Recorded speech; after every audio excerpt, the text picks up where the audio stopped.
waxaan cadaynayaa in qof reer Soola oo dambiile aanu jirin in qof deegaanka aan ka dhashay oo dambiile aanu jirin waxaana lagu soo weeraray calankii iyo dastuurkii awooga gudoomiye Faratoon wax ka qoray cashuurtii aanu bixinaynay hubka kiisa mamnuuca ee bulshada rayidka laga mamnuucay baan la dhacay BM kana lagu riday daasado kana lagu riday nooca laga mamnuucay in bulshada rayidka loo adeegsadaan loo adeegsaday qofna aanu dambi kama gelin taacado soo kaxeeyay burco iyo hargeysa barbariyo sool ma keenin laakiin sool oo dawladeedu ku duushay baan ugu difaacay Soomaaliland guul baan leeyahay gabar reer Soomaaliland ku maqnay tabasho ku maqnay dirqi iyo dulmi dadkeeda lagu sameeyay la kalifay inay tuutaa xirato la kalifay inay duurka u baxdo qof kasta oo damiir leh intii uu yeeli lahaa yeeshay dadkeeda u saan tagtay soo laabtay dalkaygii iyo dadkaygii anigoon magan ahayn marti ahayn oo gabar reer Soomaaliland Allahu akbar Allahu akbar Allahu akbar Allahu akbar waxaan ku faraxsanahay inaan ku soo laabtay 6 sano kadib halgan iyo ilduuf dheer kadib inaan ku soo laabtay dalkaygii iyo dadkaygii anigoon magan ahayn marti ahayn oo gabar reer Soomaaliland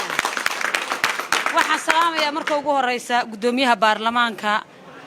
jamhuuriyadda Soomaaliland gudoomiye Yaasiin Xaaji Maxamuud waxaan kaloo salaamayaa wasiirka arrimaha gudaha Cabdalla Sandheere waxaan salaamayaa golaha dhaqanka Soomaaliland ee madashan taagan waxaan salaamayaa labada gole ee golaha xukuumadda iyo golaha baarlamaanka waxaan salaamayaa haweenka sharafta badan ee reer Soomaaliland ay ugu horeyso dimaashiday inaan ku tarnay sidaade Muuse Ciise ciidanka fasaxanay halkii ma fiimina ku jirto reerkooda difaacanaysa waa intaas fiimi waxay ahayd iran loogu yimi magaaladeedii oo difaacanaysa de hoy reerka ka dhashay shacabka reer Soomaaliland farta u diray war shacabka Soomaaliland isku ma jira reerka isaaq la yiraaho war waxa khaladeen baa la saxayay waan faraxsanahay dareenkayga lama soo koobi karo waxa weeyaan guul haraanteed ninka fihiima moodaya inay saameyn yartahay saakaba quuso fihiimi waxay ku jirtay halkan anigu shalay ku jiray fihiimi waxay ahayd iran loogu yimi magaaladeedii oo difaacanaysa de hoy reerka ka dhashay shacabka reer Soomaaliland farta u diray war shacabka Soomaaliland isku ma jira reerka isaaq la yiraaho war waxa khaladeen baa la saxayay umada ka xishooda aflagaadada joogtay soo lama fogeyn soo lama xumayn soo lama aniga ma ahayn tii lahayd ma dilowday dadka anigu ma darnayn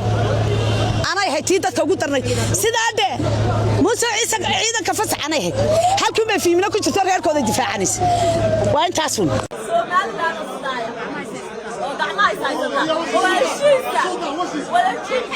Soomaaliland oo mida waxaan caradii goobtiyo uradii dhaqankiyo fankay maxaan ku caloosama waliba ka jeclaa indiga inaan cabku soo dhigoon carfiga laydhaada wacan عرفي قليدا عاد وعن مرقوم وعوي يا ربي